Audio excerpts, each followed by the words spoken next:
A happy 2024 to all of you watching. This is the San Francisco 49ers Report by Chat Sports. I'm Chase Sr., and no matter where you are or how you're ringing in the new year, we appreciate you for making today's show a part of your day. As we know and covered during our Watch Party post-game show, San Francisco able to take down the Washington Commanders 27-10. And in the process, the Niners clinching the number one seed and home field advantage in the NFC. So now, we want to chop it up with the faithful to see how you're feeling about the number one seeded San Francisco 49ers, who just picked up yet another win here in the regular season and now sit with 12 wins going into Week 18. Jeannie Wyatt gets us started. I like the faithful ladies. Would it be best to rest all of the main starters for the Rams game? For those of you not familiar, we go live for all of our games right here on the 49ers Report for our watch parties. It's the best place to experience game day outside of being at the actual game, and it's a very interactive show in which we also do live play-by-play with a lot of audience interaction with Super Chat giveaways. Yesterday, gave away an autographed George Kittle helmet, as well as this football right here, which is going to a lucky viewer too. And we've had a lot of Niner ladies who watch the show and donate to the show. So I like that faithful ladies hashtag, Jeannie. I think that we can roll with that. Jeannie obviously being one of our faithful ladies as well. And to get to the second half of the question, yes, I think it's important, and I think that is the move for San Francisco, to rest their main starters for the Rams game. You literally gain nothing by playing anybody of significance. And honestly, I think it's basically going to be an extension of a preseason game for San Francisco. And it's not just trying to preserve your health, which is important. And that's step number one. You now get 2 weeks to rest all of your starters. San Francisco has played a lot of football in recent memory. 3 NFC championship games over the last 4 years. So they've gone deep in some of these seasons. And you think about 2021 and 2022, Niners had to overcome a 3-5 start and a 3-4 start. So they played deep into the year. Now you get to rest up a little bit, you get to catch your breath, and you get to heal up. Lastly, though, and maybe this is the most important element of this, you're playing a Rams team that's hot. You're playing a Rams team that's dangerous. And you look across the landscape of the NFC, Eagles, Cowboys, Lions, Rams. Among those teams, who are you most worried to play in the second round of the playoffs or in the playoffs in general? The Philadelphia Eagles seem broken. The Cowboys are beatable. The Lions are beatable. If you had to play your starters against the Rams and then play them a third time, Sean McVay, Cooper Kupp, Matthew Stafford, Puka Nacua, Kyron Williams, that's a tricky matchup right there. And now you get to avoid that, and you don't have to unveil anything against this Rams team that has a lot to play for in the final week of the regular season. So I would not play any significant starters. You have Christian McCaffrey dealing with a little bit of an injury. You allow him to rest up, and you just get the heal up going into the divisional round of the NFC playoffs. Shane Boxer with this one. Who would you say, if anyone, off the Niners deserved MVP? Christian McCaffrey is this team's MVP on both sides of the football. Christian McCaffrey has been an extremely special player this year, who closed in on 2,000 all-purpose yards, is tied for the NFL lead with 21 total touchdowns, a threat on the ground, a threat through the air. What he doesn't get enough credit for is how smart of a football player he is and how team-oriented he is. He's an excellent pass blocker as well. Christian McCaffrey, Kyle Shanahan said, is one of the best players he's ever coached without the ball in his hands. And he means so much to this team in making them a multifaceted offense and a multifaceted threat. So Christian McCaffrey is the Niners MVP this year. I think he's going to win NFL Offensive Player of the Year. Lamar Jackson on Sunday had 5 touchdowns in another win against the Miami Dolphins. I think with that, he wins MVP. McCaffrey, because the Dolphins also lost and Tyreek Hill held in check a little bit, I think McCaffrey wins NFL Offensive Player of the Year. Defensively, the Defensive Player of the Year for San Francisco, I think, is Charvarius Mooney-Ward. Leads the league in pass breakups, and this year has added interceptions to his game as well. Had an interception against Sam Howell, had 2 picks of Kyler Murray and a pick 6 a couple of weeks ago, and he might be an all-pro this year. So McCaffrey offense, Charvarius Ward defense. You can also throw in Fred Warner there. Nick Bosa probably takes a back seat because this year, not as good as last year. Harry Matthews, $5 in Australian currency. Aussie, Aussie, Aussie. Oi, oi, oi. Great win for the Niners. Just need to clean up the tackling, and Happy New Year from Australia.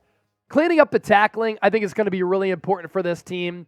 That is one thing that can keep your defense on the field, to allow the opposing offense to continue drives, and to turn garbage into gold where it looks as though you're bottled up, and then there's a big play, or it looks as though you have a stop, and that team ends up scoring a touchdown. And tackling for this team has been bad really since week 1, that Pittsburgh loss. So that's one of the consistent themes that's a little bit concerning as we look forward to the NFL playoffs. Today's show is sponsored by PrizePicks, largest independently run daily fantasy sports app in North America, and the best deal that any DFS app has to offer. Get a $100 deposit match, prizepicks.com/CLNS, and use the code CLNS. You pick 2 or more players. You choose more or less on their projected stat lines. I went 4 for 6 on my pick Sunday. You don't have to get all of your picks right, by the way. You can go 4 of 6 and still win a lot of real money. Brandon Ayuk, Brock Purdy, more than their numbers, passing it and receiving it. Chase Young didn't have that sack. Christian McCaffrey got hurt, so he didn't score that touchdown. Terry McLaurin, Brian Robinson, they went more as well. So prizepicks.com/CLNS. Easy and exciting daily fantasy. We'll put that link for you down below in the comment section, as well as in the description of this video. We continue to take your questions. Who is the most important player heading into the playoffs for the Niners? I don't know if I can choose one. When this Niners team was without Trent Williams earlier this year, they weren't the same team. And when they were without him against the Ravens, they were awful because they had to reshuffle the deck. And San Francisco could not pass protect against Baltimore. So Trent Williams is obviously really important. Christian McCaffrey has those 22 touchdowns this year, and he's such an impactful player in a plethora of areas. Brock Purdy is really important because if he goes out, you don't have as much trust in Sam Darnold. Fred Warner, Nick Bosa, both really important. Charvarius Ward, if he were to get hurt, obviously that really hurts your secondary. And then the Niners a little bit banged up at the safety spot. So the safety position in general is important for this team too. Ryan, who do you guys think is the biggest threat to us in the playoffs? Personally, I think it's the Rams. Division rival in the playoffs, it's always hard. And we saw the scenario last year when the Niners had to pull off the trifecta sweep against Seattle. That game was a little bit interesting at halftime, and then the Niners able to blow the doors off of Seattle in that second half. But that Seattle team last year, not nearly as good or as dangerous as this Rams team this year. The good news is you're not going to play 3 real games against the Rams because you're not going to be playing a real game against Los Angeles this upcoming week. So that helps you out a little bit. But when you think about that offense, Matthew Stafford can beat anybody when he's hot. He can also turn it over against anybody. But there's also playoff history between these teams. And yes, Kyle Shanahan has owned Sean McVay in the regular season, but McVay got him in the 2021 NFC title game. So I think that Rams team might be the biggest threat to the Niners in the NFC. Well coached, good quarterback, really good weapons, an emerging defense. Philadelphia just not the same team as last year. Dallas can be had and they're mentally soft. Lions, I like them a lot, but no playoff experience as compared to this Niners team. John Wallace, is there any reason to play any starters? Literally not one. Not one at all. You don't need to win the game. You don't need to win the game. You have the number 1 seed. You have home field advantage. Everything that you want, you basically accomplish for what you can accomplish up to this point here. Ryan again, thoughts on the Lions-Cowgirls game last night?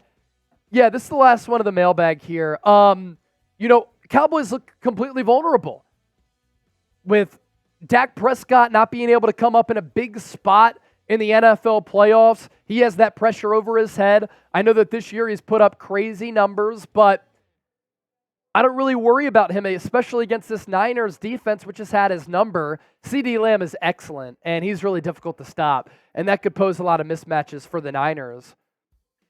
But I like the Niners defensive line going up against the Cowboys offensive line. I like the coaching edge with San Francisco over Mike McCarthy. The Cowboys won the game last night, but Mike McCarthy almost blew it by throwing it on second down late in that game to preserve clock for the Lions to be able to go down the field and almost win the game, and they should have won the game. So the Cowboys should have lost. Lions look pretty good. They're physical, but Jared Goff, is he going to come into Levi's Stadium in an NFC title game, in an NFC divisional round game, and is he going to knock off San Francisco? I just don't see a scenario in which that happens either. So Lions-Cowgirls game, the officials blew it. Officiating continues to be an epidemic across the entire NFL, and it really is a joke, and it's a shame that a sport this great is being hindered by awful officials. Appreciate everybody who tuned into the mailbag. Thanks for getting those questions in. A happy 2024 to all of you, and I hope that you stayed safe during this New Year's holiday.